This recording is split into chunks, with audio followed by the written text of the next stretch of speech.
میں نے اپنے بیٹے سے تنخواہ نہیں لی. اب مجھے بتائیں یہ کوئی یار وزیر اعظم کو نکالنے والی کوئی یہ وجہ ہے؟ جو پاکستان پہ جا کے ایئرپورٹ پہ اترتے ہی جو انہوں نے ہمارے ساتھ جو حال کیا وہ آپ کے سامنے ہے. آج تو مریم ماشاءاللہ سرخرو ہو کے پاکستان سے آئی ہے الحمدللہ. اللہ تعالیٰ کے فضل و کرم سے اپنا مقدمہ جیت کر آئی ہے اور یہ ثابت کیا ہے کہ مقدمہ جھوٹا تھا. میں عمران خان کو یہ بتانا چاہتا ہوں کہ تمہارے دور میں یہ وہ کام ہوا ہے جو آج سے پہلے کبھی کسی دور میں ہوا ہی نہیں ہے. عمران خان نے پھر دوبارہ جو ہے نا ہمیں بے ساکھیوں پہ کھڑا کر دیا. اب تاحیات نااہلی کو کالا قانون کہا جا رہا ہے تو ازالہ کیوں نہیں ہو رہا؟ مجھے بیٹے سے تنخواہ نہ لینے پر تاحیات نااہل کیا گیا. سابق وزیر اعظم نواز شریف کی لندن میں میڈیا سے گفتگو. بولے ان کی بیوی بستر مرگ پر تھی، ان کو مذاق کا نشانہ بنایا جاتا رہا. مریم نواز کو ان کی آنکھوں کے سامنے گرفتار کیا گیا. آج مریم سرخرو ہو کر اور مقدمہ جیت کر آئی ہیں. ان سے انتقام لیتے لیتے پاکستان کا بھٹا بٹھا دیا گیا. انہوں نے ملک کو ایٹمی طاقت بنایا، امن لائے، ترقی دی. عمران خان ملک کو بے ساکھیوں پر لے آئے، دیگر ملکوں سے بھی تعلقات خراب کر دیے.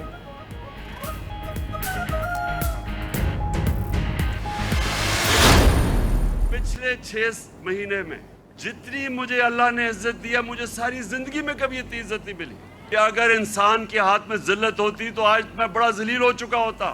میرا ایمان جیسے جیسے مضبوط ہوتا گیا، میرا یہ خوف جاتا گیا، اور میں جب اس نتیجے پہ آیا کہ جب اللہ کا فیصلہ ہوگا اس سے پہلے مجھے کوئی نہیں لے جا سکتا، تب میں سیاست میں آیا. ذلت کا ڈر ہوتا تو کب کا سیاست چھوڑ چکا ہوتا. انسان کے ہاتھ میں ذلت ہوتی تو کب کا ذلیل ہو چکا ہوتا. جتنی گندگی مجھ پر پھینکی گئی اور کسی پر نہیں پھینکی گئی. پچھلے 6 ماہ میں اللہ نے جتنی عزت دی زندگی میں کبھی نہیں ملی. Chairman P T I Imran Khan کا اسلام آباد میں سیرت نبوی کی تقریب سے خطاب. بولے اللہ مومن کا خوف دور کرتا ہے. وہ سیاست میں آئے تو موت کے خوف پر قابو پایا. یورپ میں اگر کسی پر کرپشن کا الزام لگ جائے تو وہ چھپتا پھرتا ہے. وزیر اعظم باہر جا کر پیسے مانگتا ہے، گوروں کے سامنے جھک جاتا ہے.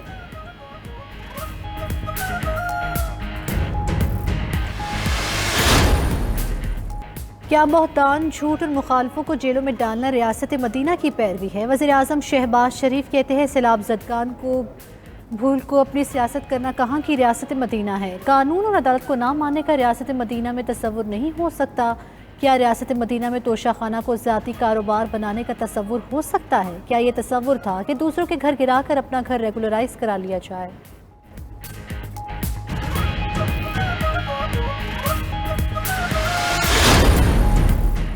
پی ٹی آئی رہنما فواد چودھری نے وفاقی وزیر داخلہ رانا ثناءاللہ کو مفرور قرار دے دیا. کہتے ہیں رانا ثناءاللہ نے گرفتاری نہ دی تو پنجاب حکومت کارروائی کرے گی.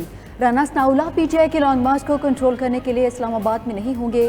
آج جس قسم کی صورتحال ہے سوائے حقیقی مارچ کے کوئی حل نہیں. شہباز شریف نے نواز شریف اور مریم نواز کو ملکی سیاست سے الگ کر دیا.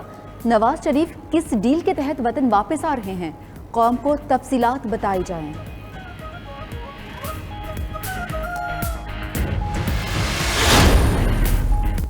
کراچی پورٹ ٹرسٹ کا میگا سکینڈل سامنے آ گیا. مختلف ادوار میں کے پی ٹی کی 1261 ایکڑ زمین کوڑیوں کے بھاؤ الاٹ کرنے کا انکشاف. زمین صرف 10 سے 18 پیسے فی اسکوائر میٹر سالانہ کے حساب سے دی گئی. قومی خزانے کو ہر سال 8 ارب 11 کروڑ روپے کا نقصان اٹھانا پڑا.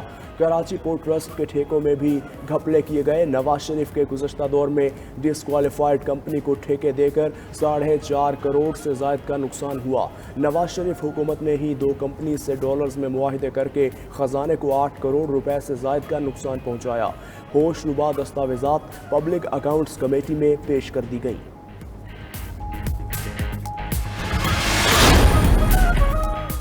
سربراہ عوامی مسلم لیگ شیخ رشید احمد کہتے ہیں ملک پر چوروں نے قبضہ کر لیا، قوم مہنگائی سے مر رہی ہے. عمران خان جتنی جلدی کال دیں گے اتنی جلدی حق میں فیصلہ ہوگا. وفاقی حکومت کنٹینرز لگا کر کیا کر رہی ہے؟ اگر رانا ثناءاللہ نے لوگوں پر ڈرون حملہ کیا تو کسی چیز کی ضمانت نہیں دے سکتے. جب الیکشن کی بات ہوگی تو پی ٹی آئی کی تمام حکومتیں توڑتی جائیں گی. وقت آنے پر ان 13 جماعتوں کو لگ پتا جائے گا.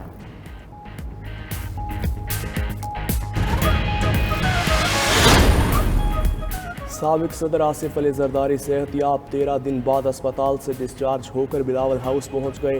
آصف علی زرداری کو پھیپھڑوں میں پانی بھر جانے کی شکایات پر کراچی کے نجی اسپتال منتقل کیا گیا تھا۔ متحدہ عرب امارات سے آئے ڈاکٹرز نے بھی آصف علی زرداری کا طبی معائنہ کیا۔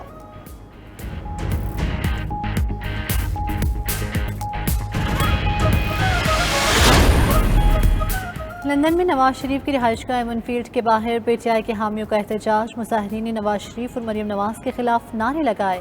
شرکاء کی طرف سے امپورٹڈ حکومت نامنظور، NRO 2 نامنظور کے نعرے بھی لگائے گئے۔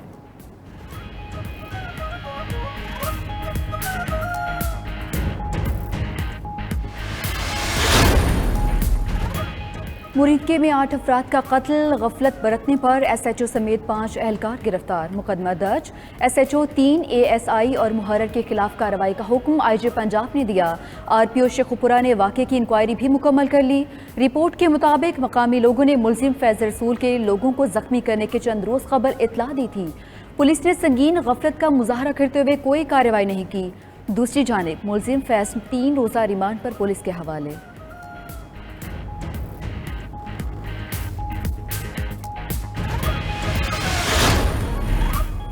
کنکوٹ میں ڈاکوؤں نے سرغنہ کا بدلہ لینے کے لیے مغوی کو قتل کر دیا۔ ڈاکوؤں نے پپو ڈومکی نامی شخص کو وحشیانہ تشدد کر کے قتل کیا اور لاش سڑک کنارے پھینک دی۔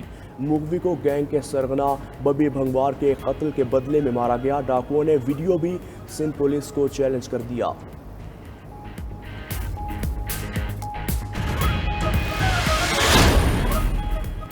MQM رہنما کامران ٹیسوری گورنر سندھ تعینات، صدر نے منظوری دے دی۔ گورنر سندھ کا عہدہ عمران اسماعیل کے استعفے کے بعد سے خالی تھا۔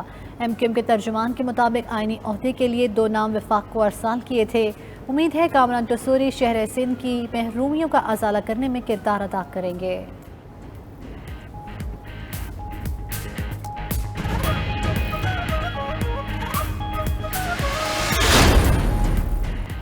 $50,000 تک LCs کی ادائیگیوں کا فیصلہ کر لیا۔ وفاقی وزیر خزانہ اسحاق ڈار کی نیوز کانفرنس، بولے $50,000 سے زائد والی LCs کے مسائل حل کریں گے۔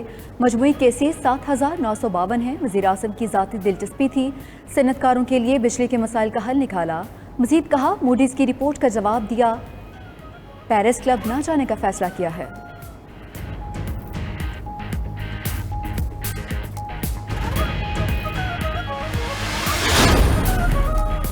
لاہور میں سیرت النبی صلی اللہ علیہ وآلہ وسلم کانفرنس کا انعقاد۔ وزیر اعظم شہباز شریف کی پوری قوم کو عید المیلاد النبی صلی اللہ علیہ وآلہ وسلم کی مبارکباد۔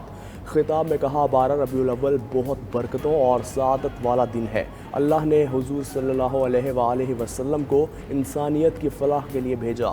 نبی کریم صلی اللہ علیہ وآلہ وسلم نے مخالفین سے میثاق مدینہ اور صلح حدیبیہ کی۔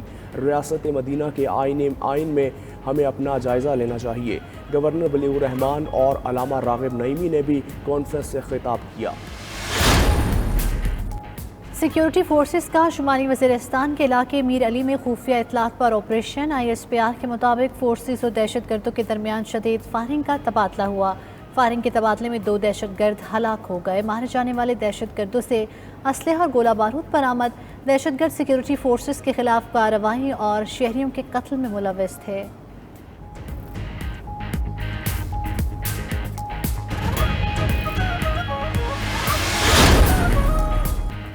فیٹر پہ بھارت کا کردار انتہائی منفی، پاکستان کے خلاف تعصب، دشمنی اور جانبداری کا مظاہرہ کر رہا ہے۔ ترجمان دفتر خارجہ کہتے ہیں، پاکستان کی انسدادی دہشت گردی میں کامیابیوں کا عالمی سطح پر اعتراف کیا گیا۔ فیٹر بھارت کے غیر ذمہ دارانہ بیانات کا نوٹس لے، عالمی برادری مقبوضہ کشمیر میں بھارتی ریاستی دہشت گردی ختم کرائے۔